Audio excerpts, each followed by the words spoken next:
Hi, magandang umaga sa inyo mga kasawi. Kamusta na po kayong lahat? Naway nasa mabuti kayong kalagayan at mag-iingat kayo palagi mga kasawi. At syempre, balik topic tayo mga kasawi. Ano ang tatlong sign na hindi mahal ng isang lalaki ang kanyang kabit? Ang una mga kasawi is nakikipagkita lang ito kapag meron siyang kailangan.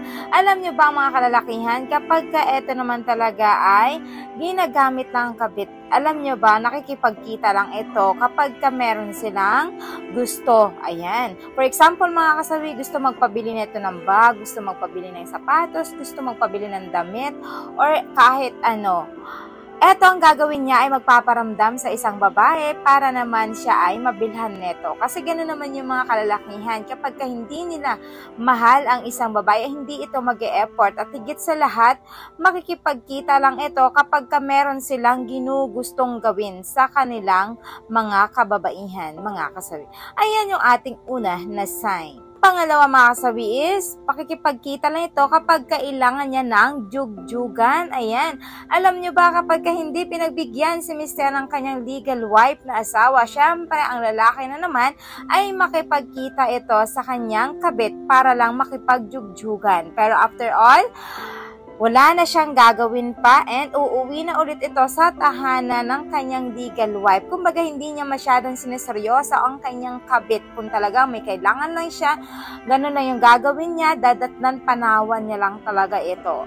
Ayan yung ating pangalawa na sign. Ang pangatlo mga kasawi is kinakahiya niya ang isang babae. For example mga kasawi, meron syempre hindi naman naiiwasan minsan na may chika, chismis, na for example, ay kabit mo si ganito, ganyan. Pero lalaki, hindi ito nagiging proud. Minsan may mga kalalakihan kasi kapag kamahal nila ang isang babae, alam nyo ba sinasaway nila ito, ay wag nyo naman ganyanin yung mga tao. Wag nyo ganunin ang isang babae kasi nasasaktan din sila. Kumbaga pinagtatanggol nila ito sa ibang tao at higit sa lahat, gagawin niya ang lahat para lang hindi mapag-usapan ang isang babae. Gagawin niya ang lahat para lang ma-secured niya ang nararamdaman ng isang babae para masabi niya talaga na mahal niya ito. Kapag kaganon ang isang lalaki, ibig sabihin, sa inyo na mahal niya ang isang babae. Pero kapag ang isang lalaki naman, tudo-deny siya, tapos siya pa rin nakikisawsaw sa chismis, sinichismis din niya yung babae na karelasyon niya.